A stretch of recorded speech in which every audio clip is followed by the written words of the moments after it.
அம்மன் அருள் TV நண்பர்கள் அனைவருக்கும் எனது பணிவான வணக்கங்கள். நம்ம இந்த டிவியில ஒவ்வொரு மாத பலன்களும் பல பேர் சொல்றாங்க.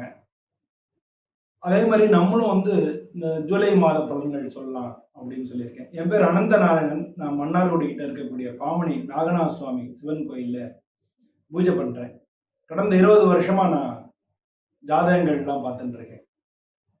அதுபடி இந்த ஜூலை மாதம் ஏன் மாத பலன்கள் அப்படின்னோம்னா ஒவ்வொரு மாதமும் மற்ற கிரகங்கள், அதாவது வருஷ கிரகங்கள்னு சொல்லி ராகுகேது, சனி பயிற்சி, ராகுகேது பயிற்சி, குரு பயிற்சி, இதெல்லாம் நீங்க அன்புள்ளம் கொண்ட கடகராசி அன்பர்களே. இந்த கடகராசின்றது காலபுருஷ தத்துவம் 4வது வீடா இருக்கு. இந்த ராசிக்கு அதிபதி புதனா இருக்காரு.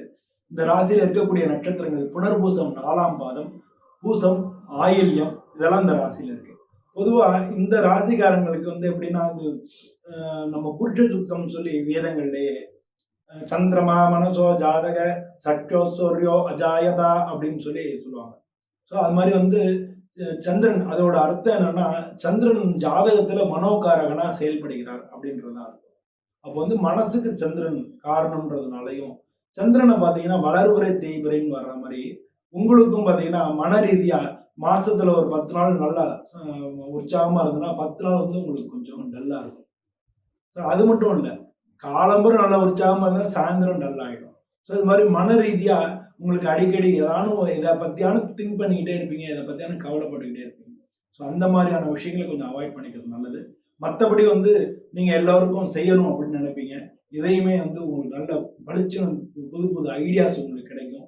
அது மாதிரிலாம் செய்வீங்க. உங்களுக்கு அஷ்டம சனி இப்போ முடிஞ்சிருக்கிறதுனால உங்களுக்கு இடமாற்றம், உத்தியோக மாற்றம் இதெல்லாம் நடந்திருக்கும். ஸோ இந்த காலகட்டத்தில் இந்த ஜூலை மாசத்துல உங்களுக்கு 9வது வீட்டில் இருக்கக்கூடிய சனி பகவான் வக்ரம் அடைகிறார். இது உங்களுக்கு எந்த மாதிரியான பலனை கொடுக்கும் அப்படின்னு பார்க்க போறோம். அது மட்டும் இல்லை, சூரியன் உங்களுக்கு 12வது வீட்டுல இருந்து உங்க ராசிக்கு வரார். அது 16ஆம் தேதி, ஜூலை 16ஆம் தேதி வரார். உங்க ராசியிலே இருக்கக்கூடிய புதன் 18ஆம் தேதிக்கு வக்ரம் அடைகிறார். சுக்கிரன் பாத்தீங்கன்னா இந்த மாசம் 26ஆம் தேதி உங்களுக்கு லாபஸ்தானத்துல இருந்து உங்களுக்கு விரயஸ்தானத்துக்கு வரார். அதாவது 11ஆவது வீட்டுல இருந்து 12ஆவது வீட்டுக்கு வரார். அதே மாதிரி உங்களுக்கு 2வது வீட்டுல கேதுவோட இருக்கக்கூடிய செவ்வாய் இந்த மாசம் 28ஆம் தேதி 3வது வீட்டுக்கு வரார். ஸோ இதான் கிரக சூழ்நிலைகள். இது உங்களுக்கு எந்த விதமான தாக்கங்களை ஏற்படுத்தும்னா, பொதுவாக இதுல பாசிட்டிவா பார்த்தோம் அப்படின்னோம்னா, மாச முன்பகுதியில உங்களுக்கு சுக்கிரன் லாபஸ்தானத்தில், லாபாதிபதி லாபஸ்தானத்துல இருக்கார். ஸோ நினைச்ச காரியங்கள் எல்லாமே நடக்கும். உங்களுக்கு 9வது வீட்டுல சனி பகவான் இருக்காரு. எல்லாருடைய ஒத்துழைப்பு அந்த மாத முன்பகுதியில உங்களுக்கு நல்லா கிடைக்கும். உங்களுக்கு 2ஆம் வீட்டு அதிபதி 12ஆம் வீட்டுல இருக்கிறதுனால ஒரு சில விஷயங்கள்ல முதலீடுகள் நடக்கும். எவ்வளவு வருமானம் வருதோ அத்தனையும் உங்களுக்கு அதுக்கு தகுந்த செலவினங்கள், குடும்ப சம்பந்தமான செலவினங்கள் வரதுக்கான வாய்ப்புகள் மிக அதிகமா இருக்கு. உங்க வீட்டுல யாராலும் ஒருத்தருக்கான உடல்நிலை கோளாறுகள், மருத்துவ செலவினங்கள் இதெல்லாம் வரதுக்கான வாய்ப்புகள் இருக்கு. இந்த மாத பின்பகுதியில பாத்தீங்கன்னா சனி வக்ரம் அடைகிறார். ஸோ இந்த காலகட்டத்தில் நீங்க என்ன பண்ணா, யாரையும் நம்பி எதையும் நீங்க செஞ்சிடக்கூடாது. அவங்க சொன்னாங்கன்றதுக்காக செஞ்சிடக்கூடாது. அது உங்களுக்கே எகென்ஸ்டா முடிஞ்சிடறதுக்கு வாய்ப்புகள் நிறைய இருக்கு.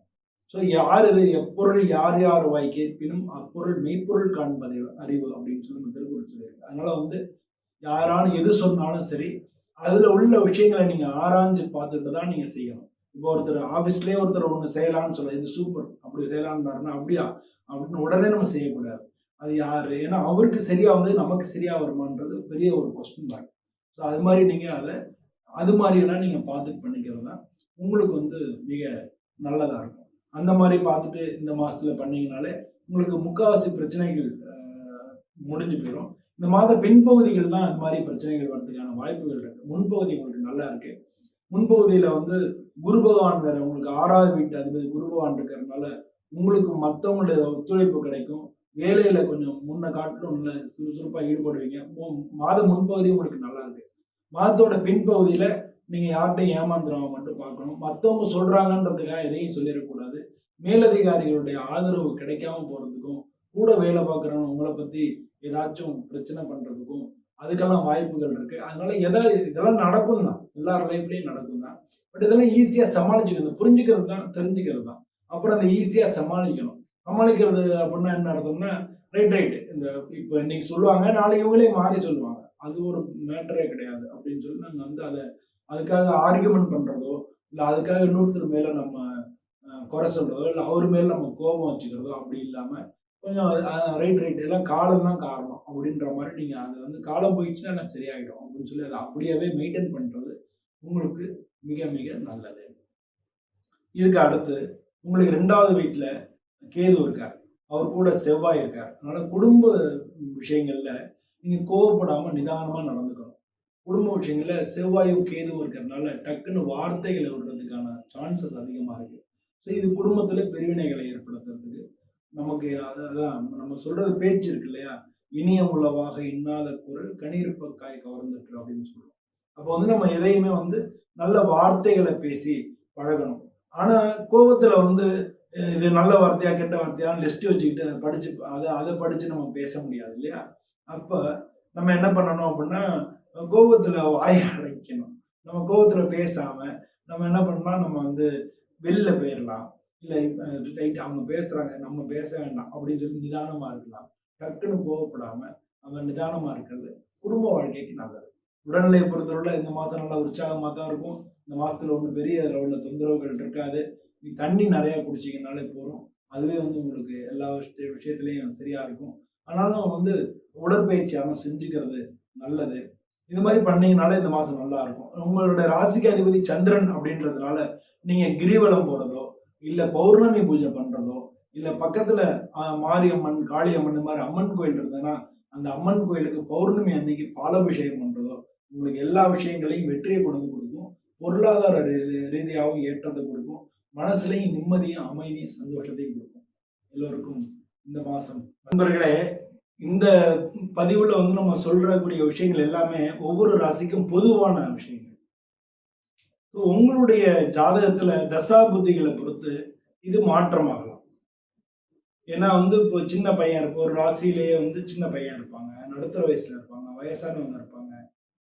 ஒவ்வொருத்தருக்கும் ஒவ்வொரு தசா புத்திகள் நடக்கும்.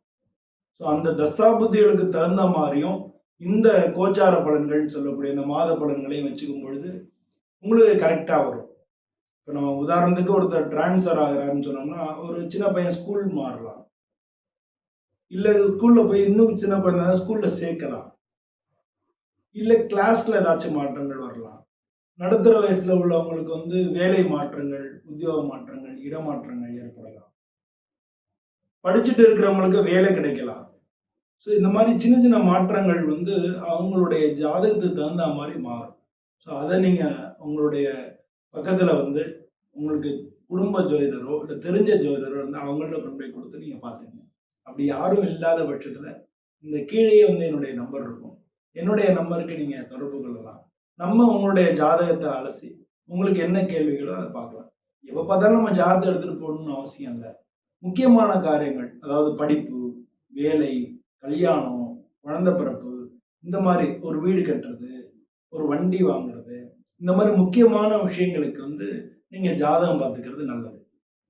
எல்லோருக்கும் எல்லா விதமான விஷயங்களும் கிடைச்சு, வாழ்க்கையில் நன்னா இருக்கணும் அப்படிங்கிற நானும் சுவாமிய பிரார்த்தனை பண்ணிக்கிறேன். நன்றி, வணக்கம்.